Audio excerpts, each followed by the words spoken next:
समुद्री चोरी लीला सुनी थी, नौका विहार लीला सुनी थी, और कौन सी सुनी थी बताओ?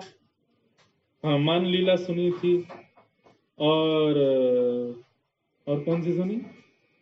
हाँ, प्रथम मिलन लीला सुनी थी। अब यही सब लीलाओं में एक बड़ी अद्भुत लीला आज मिली ठाकुर जी की और किशोरी जी की, उसका दर्शन करें। इतना सुंदर भाव है।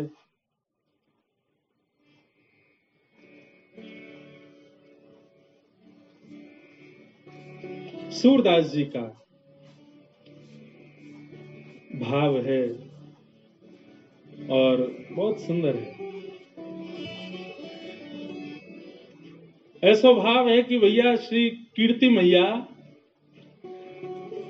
वैसे तो किशोरी जी हमारी इतनी सुकोमला हैं, सदा सखीन के मध्य में रहें, सब सहचरी सेवा करें, लेकिन आज कीर्ति मैया किशोरी जी से ऐसे ही केवल दिखाने के भाव से, समाज को दिखे उस भाव से किशोरी जी से कहती हैं, लाली अब धीरे धीरे घर के कामकाज भी सीखो, आने चाहिए, लेकिन कामकाज सिखावे तो हैं कीर्ति मैया, लेकिन ये ललता विशाखा आदि सब सखी ऐसी हैं कछु करन ना दें किशोरी जी को।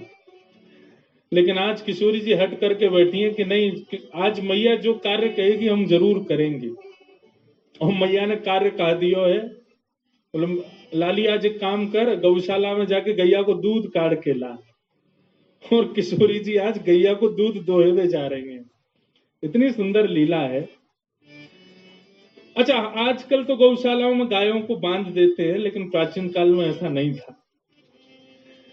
किशोरी जी को देख करके गैया के भी मन में भाव आया हो या लीला को और बढ़िया संवरण किया जाए। तो किशोरी जी तो जैसे ही दूध दोहे हुए बैठी हैं, अत्यंत सुकोमला, अत्यंत सुकुमारी किशोरी जी के हस्त कमल को स्पर्श पाकर के गाय मन में विचार करने लगी, श्रम है जाएगा श्री जी को, या काम में तो एक ही निपुण है, नंद नंदन वही से करवाएंगी। तो गैया वहां से भागी, अब पीछे पीछे श्री जी भाग रही हैं, ललता विशाखा भाग रही हैं गैया को पकड़वे को। इतने में ही सघन कुंज में सामने नंद नंदन दिखाई दिए हैं। नंद नंदन ने जैसे ही देखो सोई किशोरी चिल्ला के बोली, अरे नेक मेरी गैया को पकड़ो, दूध दोहनो है, अरे नेक या को पकड़ लियो। इतने में ही ठाकुर जी ने महाराज अपने सुंदर पराक्रम से वह गैया को पकड़ लियो, और गैया को पकड़ के बोले, कहो श्री जी कहा सेवा करें आपकी? बोले आज मैया ने हमको सेवा दी है कि जाओ गैया को दूध दोहे के लाओ। हम दूध दोहे में आई हैं, लेकिन ये गैया रुके ही नहीं रही है। ठाकुर जी बोले, दूध धोना आवे तुम पे? बोले क्यों नहीं आवे, नेक दोहे के दिखाओ। अब जैसे ही श्री जी फिर छुए बैठी, गैया फिर भागने लगी। तब ठाकुर जी कह रहे हैं, देखो हम दोहे के दिखाएं आपको, गैया को दूध कैसे दोहो जाए। और वही भाव को श्री सूरदास जी महाराज वर्णन कर रहे हैं, अति सुंदर। सब सखा और सब सखी भी वामे रस को वर्धन करें, विक्षेप ना करें। लाला श्री जी तो पे ऐसे गुस्सा करें, बुरो मत मानियो, जैसे कोई खसम पे वाकी घरवारी गुस्सा करे। हमें तो ऐसा लगा ये अधिकार मान चुकी हैं। सब सखी ललता विशाखा पीछे डंडा लेके भागी, बोले अभी बताएं ज्यादा संबंध बना रहा है, हमारी श्री जी या कार्य कलूटे को खसम मानेंगी अपनों। जैसे तैसे लड़ते झगड़ते हुए ठाकुर जी ने आधी बाल्टी दूध भर दिया। अब श्री जी को तो ले जाके कीर्ति मैया को देना था, देखो हमने दूध काढ़ो है। अब जैसे दूध काढ़ करके अब दूध पूरा है गया और गैया चली गई, और दूध के झागन को ठाकुर जी बढ़िया मिला रहे हैं। वाह देख कहा बढ़िया दूध निकालो। श्री जी बोली लाओ चलो अब दे दो। ठाकुर जी बोले नहीं मिलेगा, ये तो हमने निकालो है, हमारे सब ग्वाल बाल भूखे हैं, हम भूखे हैं, हमारे सबरे बंदर भूखे, हम पीवेंगे या को? ललता विशाखा क्रोध करने लगी, बोले अभी बताएं तो को पीवे को दूध, अपने घर को गैया को पी, हमारी गैया को काई को पी रहा? ठाकुर जी बोले निकारो कौन ने? निकारो हमने, तो हम पीवेंगे, और ये हमारे सखा सबरे बेचारे सुबह से भूखे प्यासे दूध पीवेंगे, बढ़िया बढ़िया काढ़ो हमने। अब तो किशोरी जी चरणन में बैठ गई, बोले भैया अब यहाँ लड़वे तो काम नहीं चलेगा, ने थोड़ी सी अपनी लाज जाए तो कोई बात ना, ने माफी मांग लो, क्षमा मांग लो। और दोहनी नहीं देत करते हरी, हाहा करी पैर पाए। किशोरी जी चरणन में गिर के हाहा कर रही हैं, बोले भैया हमारी दोहिनी दे दे, मैया को दिखानो है ले जा करके।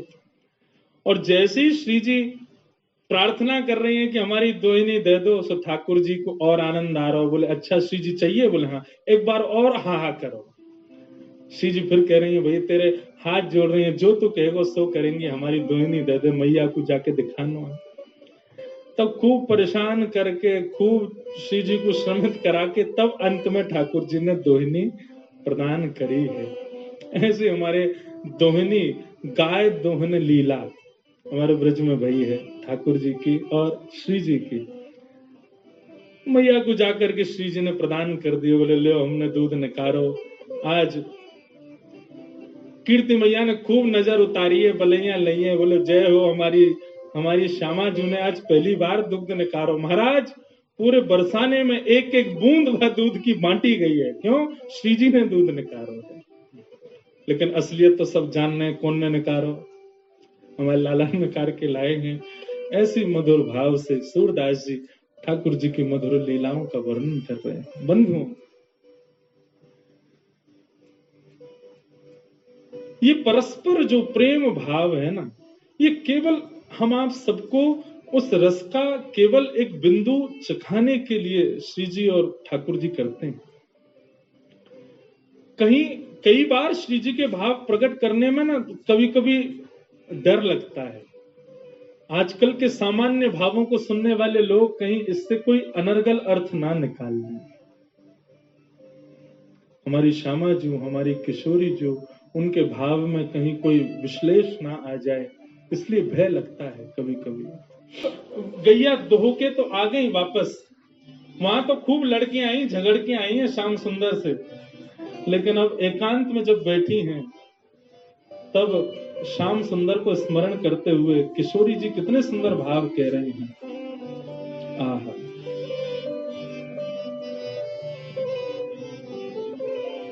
बहुत सुंदर भाव।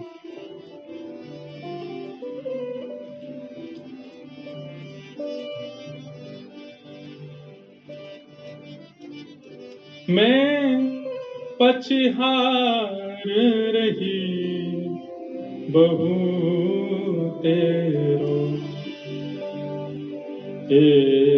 कहूँ नेक नानी के हेरो, मैं पछहार रही बहु तेरो।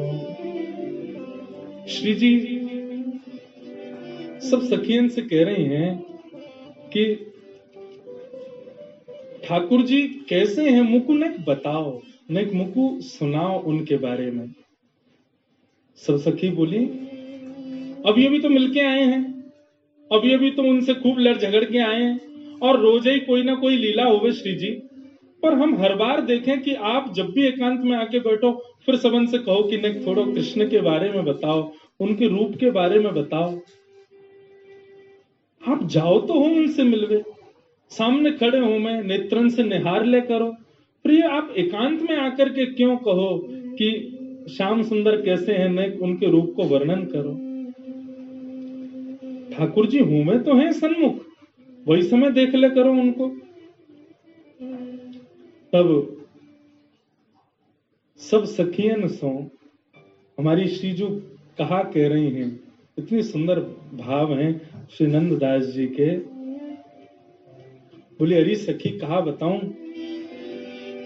तुम लोग बड़ी सौभाग्यशाली हो जो नयन भर के श्याम सुंदर को देख लेती हो, लेकिन मेरी स्थिति ऐसी होती है कि एक क्षण से अधिक यदि मैं नेत्रों से श्याम सुंदर को देखती हूं तो उतने में मेरी स्थिति क्या होती है, छिन ही में भर आवत पानी, श्याम रूप कहाँ छिन में जान। ऐसा रूप है श्याम सुंदर को कि मैं एक क्षण से भी ज्यादा निहारवे को प्रयास करूं तो एक क्षण से अधिक देखने पर मेरे नेत्रों में जल आ जाता है। मुझे नेत्र बंद करने पड़ते हैं, दो कारण हैं। पहले तो जल आ जाता है, कहीं और रुदन ना हो जाए, कहीं और जल आया तो श्याम सुंदर श्रमित हो जाएंगे। वो जो लीला हमारी मान की थोड़ी झगड़े की चलती है, उस बीच में यदि अश्रुपात हो जाए तो ऐसा लगेगा रस में नमक घोल दिया हो। इसलिए मैं जानबूझ करके श्याम सुंदर से अपने नेत्रों को बचाती हूँ, उनको नहीं देखती। क्यों? एक क्षण से अधिक देखूं तो नेत्र सजल हो जाते हैं। बंधुओं, श्री जी के प्रति श्याम सुंदर के भाव सुनोगे ना, सुख मिलेगा। लेकिन श्याम सुंदर के प्रति श्री जी के भाव सुनोगे ना, नेत्र सजल हो जाएंगे। छिन ही में भर आवत पानी, श्याम रूप कहाँ जिनमें जानी। एक क्षण में ही मेरे नेत्र सजल हो जाते हैं, मैं उनके रूप को निहार नहीं पाती हूं। और दूसरा भाव क्या कहती हैं? दूसरा भाव में ठाकुर जी को इसलिए नहीं देख पाती, नैन दो छवि अमित अगाधा। अरे सखियों, श्याम सुंदर को रूप तो अपार है, और वह अपार रूप को देखने के काजे नेत्र केवल दो ही है हमारे पास में।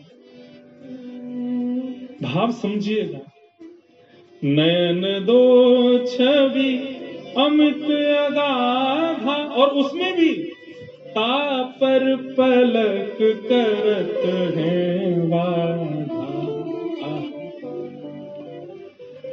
एक तो इतने सुंदर श्याम सुंदर, और उनको देखवे के काजे या जड़ विधाता ने दो ही आंख दी है, और इन दो आंखन से भी उनको निहारवे को प्रयास करें तो जल तो आ ही जावे, वासे पहले ये पलक भी बाधक बन जाती है। बीच बीच में देखते देखते आंखें भर आती हैं, और उसके अलावा भरे भी ना तो आंखें श्रमित हो जाती हैं, तो पलक गिर जाती हैं। श्याम सुंदर सामने हो उस समय पलक गिरती हैं, तो गोपियां गोपी गीत में कहती हैं, त्रुटिर युगायते त्वाम पश्यताम जड़ उदीक्षताम। अरे जड़ विधाता, तू जानता नहीं था कि श्याम सुंदर हमारे सामने आने वाले हैं? तूने ये पलक क्यों बनाई? आपको पता है देवताओं में और मानव में अंतर क्या है? देवता अनमिष होते हैं, उनके पलक नहीं होती। मतलब स्वरूप तो ऐसा ही होता है, लेकिन जैसे हमारी पलक गिरती रहती है ना, ऐसे देवताओं की पलक कभी गिरती नहीं है। किशोरी जी कह रही हैं, अमित छवि और वाकु देखवे का जे नेत्र दो, और इन दो नेत्रन में भी सखी तामे पलक करत हैं बाधा। कैसे निहारूं उनको, कैसे देखूं? या हमारे मैं आप लोगों से प्रार्थना करूं कि मुझको कृष्ण के भाव सुनाओ, उनके रूप को वर्णन सुनाओ, उनके अंग प्रत्यंग को वर्णन सुनाओ, क्योंकि देखवे की सामर्थ्य मेरी नहीं है। श्री जी के इतने सुंदर भाव। श्री जी कहती हैं, अब एक सखी बोली, तो श्री जी कारे कलूटे को देखवे उनका है। अरे आप इतनी सुंदर हो, आप तो अपना प्रतिबिंब ही देख ले करो। आपको प्रतिबिंब को जो स्वरूप है ना, वह स्वरूप को ही ने सांवलो बना दिया जाए तो ऐसा लगेगा श्याम सुंदर ही है। आप तो खुद को ही देख ले करो, वह नंदनंदन को देख के क्या करना है आपको? तब श्री जी कहती हैं, जो ब्रज दीनो जन्म हमारो।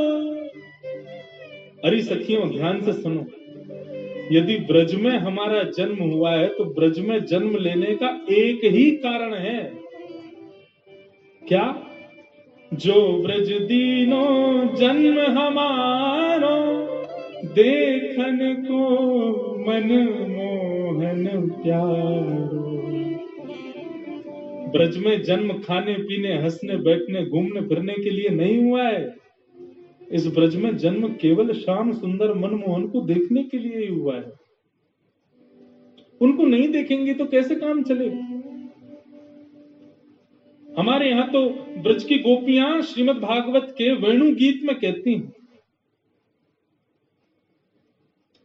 कभी अवसर मिलेगा ना, लाल जी के ससुराल में वेणु गीत भी सुनाए श्री जी तो आ ही जावे।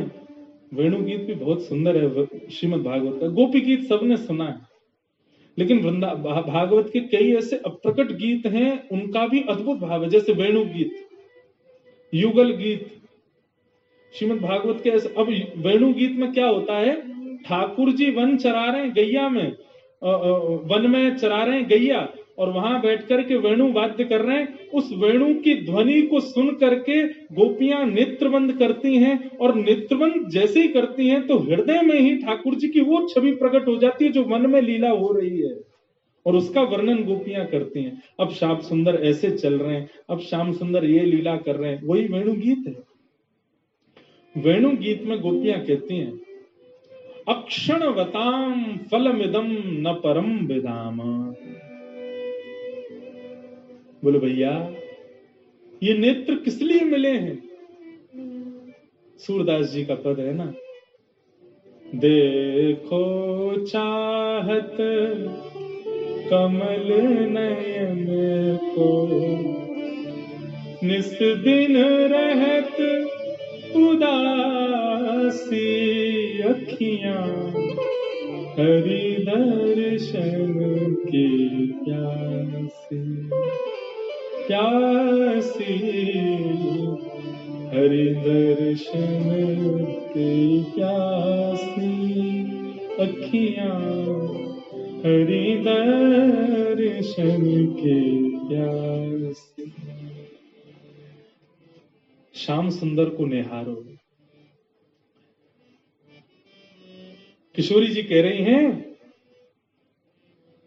जो ब्रज दीनो जन्म हमारो, देखन को मनमोहन प्यारो। उनको देखने के लिए ही हमारा जन्म ब्रज में हुआ है।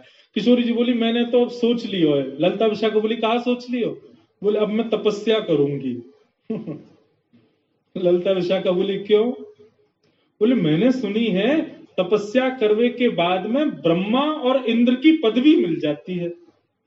ललिता विशाखा बोली, आपको ब्रह्मा की पदवी की क्या पड़ी है? बोले, मैंने सुना है पूरे विश्व को ब्रह्मा बनाता है, तो मैं तपस्या करूंगी और तपस्या के बल से मैं विधाता बनूंगी, और यदि विधाता मैं नहीं भी बनी तो ललिता विशाखा बोली, आपको विधाता बनने की क्या जरूरत है? आप विधाता को बनाओ, आप में इतनी सामर्थ्य है।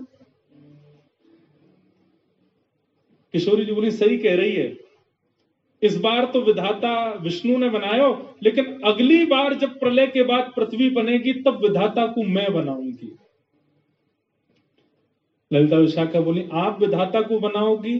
क्यों, क्या करोगी ऐसा? तब किशोरी जी का भाव सुनो। आहा,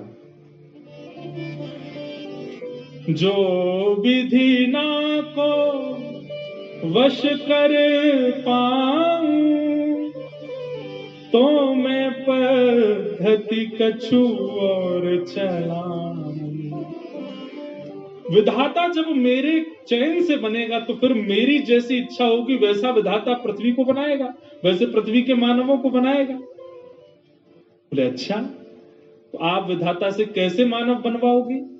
बोले, या विधाता ने तो 2 आंख वाले मानव बनाए, लेकिन जब मैं विधाता को बनाऊंगी या मैं विधाता बनूंगी तब रोम रोम प्रति नैन बनाऊं। मैं विधाता को आज्ञा करूंगी कि भैया मानव बनाइयो, लेकिन मानव के जितने तेने रोए बना दी ना बेमतलब के, कहा काम है इनको, इन प्रत्येक रोम में नेत्र प्रकट कर दियो। रोम रोम प्रति नैन बनाऊं, क्यों? ताकि अमित अगाधा स्वरूप जो श्याम सुंदर को है, हमारो अंग अंग वाको दर्शन करे, हमारो अंग अंग वाको निहारे। और सखी ने को एक और बात सुन, रोम रोम प्रति नैन बनाऊं, और उसमें भी इकटक रहे, ये नेत्र सदा खुले रहे, श्याम सुंदर को देखते रहे, उसके लिए पलक न बनाऊं। रोम रोम प्रति नैन बनाऊं, इकटक रहे पलक न बनाऊं। तब क्या होगा? तब कछु कहे हुए सखी सब, पूरन मन के कान। किशोरी जी कह रही हैं, तब हमारी मन की मनोकामना पूरी होगी। और उस समय जब हमारे रोम रोम में नेत्र होंगे, बिना पलक के नेत्र होंगे, और जब श्याम सुंदर हमारे सामने आएंगे, तब अपने प्रत्येक रों से उनका दर्शन करेंगे, तब हमारे मनोरथ पूर्ण होंगे, तब हमारी मनोकामना पूर्ण होगी। अब देखो, कृष्ण सन्मुख की किशोरी जी और कृष्ण विमुख किशोरी जी के भाव।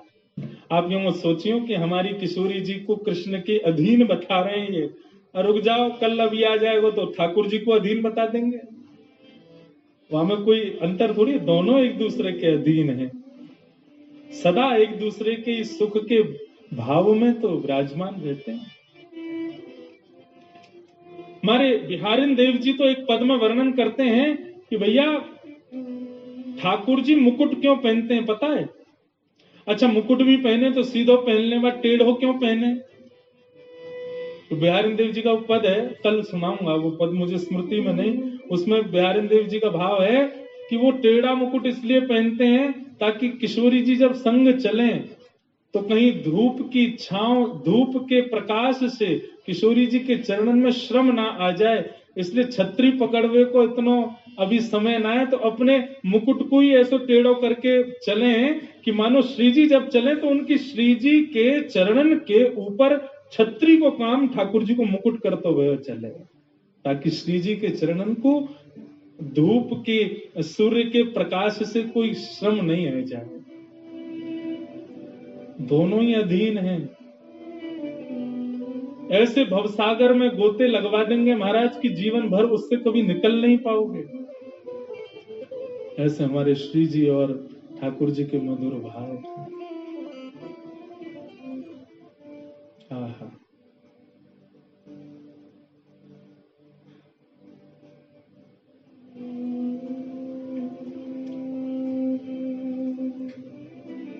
वृंदावन किस मधुर भाव में, मधुर साम्राज्य में प्यारी जू और श्यामा जू के ऐसे, या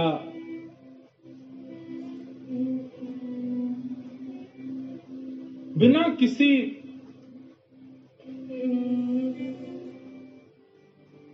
दिखावे को प्रकट किए हुए इस निर्मल प्रेम को